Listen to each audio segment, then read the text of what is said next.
r/AskReddit. What is the worst cheating story you have ever heard? Someone I know is getting a divorce because her husband is having an affair with his 13-year-old cousin.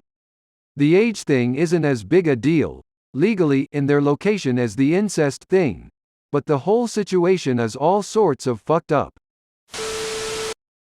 I have two and neither are mine, though I have been cheated on a few times.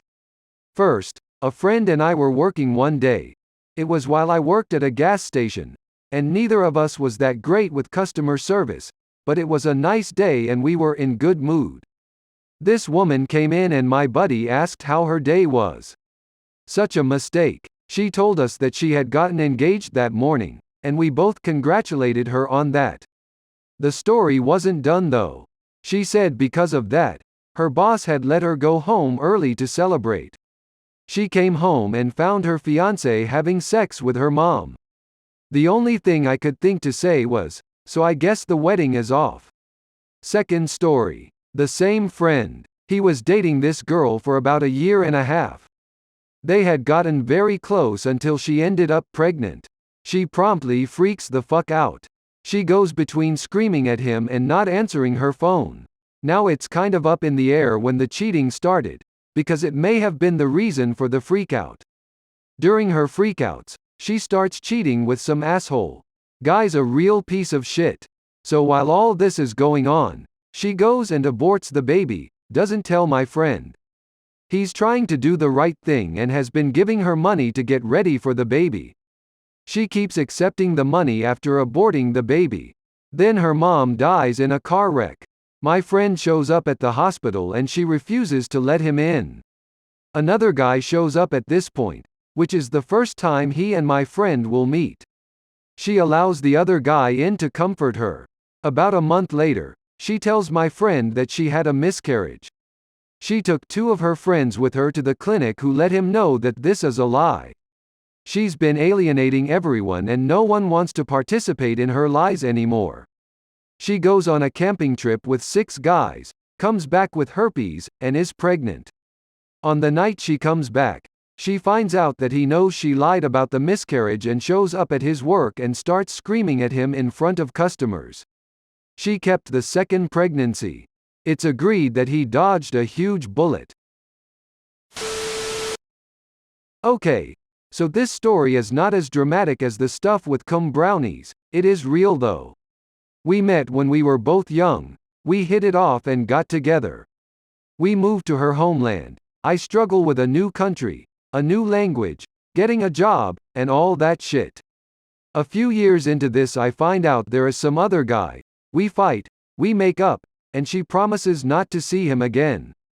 I don't want to be a dictator, so when I find out she is still meeting him sometimes for lunch I just try and be cool. On and off. For years, I would worry about this C word, and I would ask her regularly if shit between us was cool, and she would make me feel like this was all good. We move cities, we get a nice apartment, and we start planning for kids. I asked her to marry me. We had a huge engagement party, and a year or two later we have a massive sick wedding. We have a crazy honeymoon. We start to pick dates starting with a kid. We have a kid. A week ago I see yet another text from this dude, and I just snap. I go into uber detective mode. Start cross-examining her. Pick out some details. Isolate her best friend, and start getting hit out of her. My C-word wife lies every ducking minute, denying details, swearing hit to my face, but 10 minutes later admitting more hit. For 3 ducking weeks. Every night is a nightmare as I try to come to terms with whatever new hit she just admitted, and in the morning I would ask yet again, "Is that it?" And no, there was always more. In the end, I just go to this ducking guy's house and he breaks down and tells me everything. They have been regular duck buddies for 7 ducking years. During our engagement and wedding, right up to where we started to go for kids. DNA test is in the mail. This ducking C-word wife was banging him bareback, actually contracted genital warts off him, and never thought to mention it. His partner this whole time also had no clue. My C-word wife ducked him in our bed when I was away visiting family. An almost 15-year relationship is down the ducking drain. I wouldn't even mind so much, but this guy is a big fat ducking mess.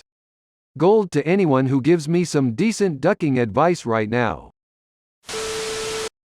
My friend's little brother decided it was time to lose his virginity to his girlfriend when he was 14. For some crazy reason, the way that they decided they would do it is by having a threesome with her best friend. I have no idea why any of them thought this would be a good idea. Anyway, they all somehow managed to get their hands on some vodka and get drunk. Being 14, none of them can handle it, and pretty soon, the girlfriend is sick out the window while the guy fucks her best friend in the same room.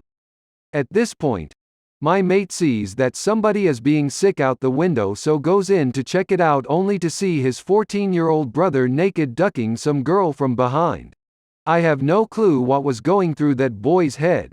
TLDR, underage drinking is bad, MMK?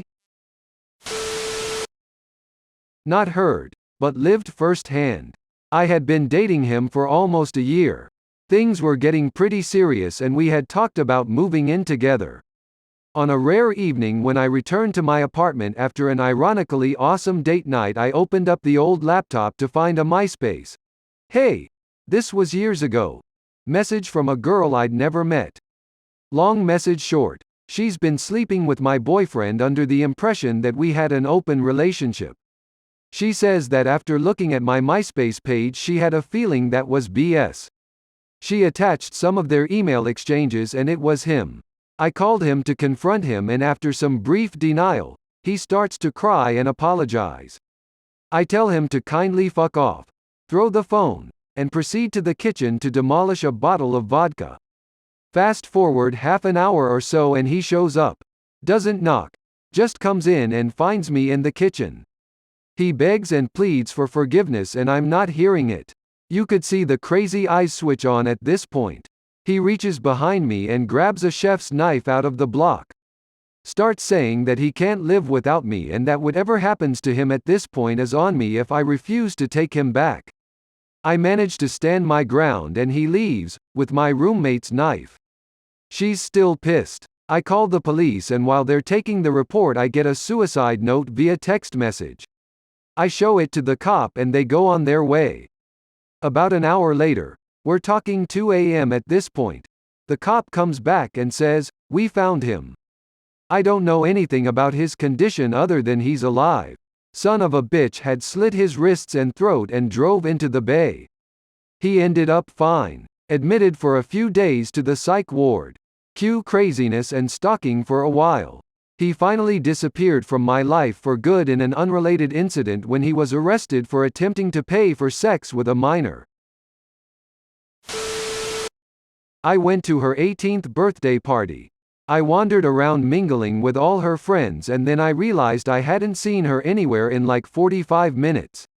I thought nothing of it at first, but then I went downstairs to use the basement bathroom. It was locked. I knocked and I heard a very breathy female voice say, "Occupied." Go away. Since I had to go, I decided to wait. GF came stumbling out of the bathroom with some guy about 10 minutes later, looking all flustered and stinking of really cheap weed. Apparently, the guy bought himself a bathroom quickie with a few hits of a hitty toke. She made some excuses about how they were just talking, and he was an old friend. I shrugged, actually wanting to believe her. But when I went in to finally take a leak, the stupid woman had forgotten her panties on the bathroom floor. I handed them to her in front of all her friends upstairs and walked out. "Here, you forgot these in the bathroom downstairs." It was one of those classic zinger moments when you really burn someone. But at the time, I just felt sick and brokenhearted.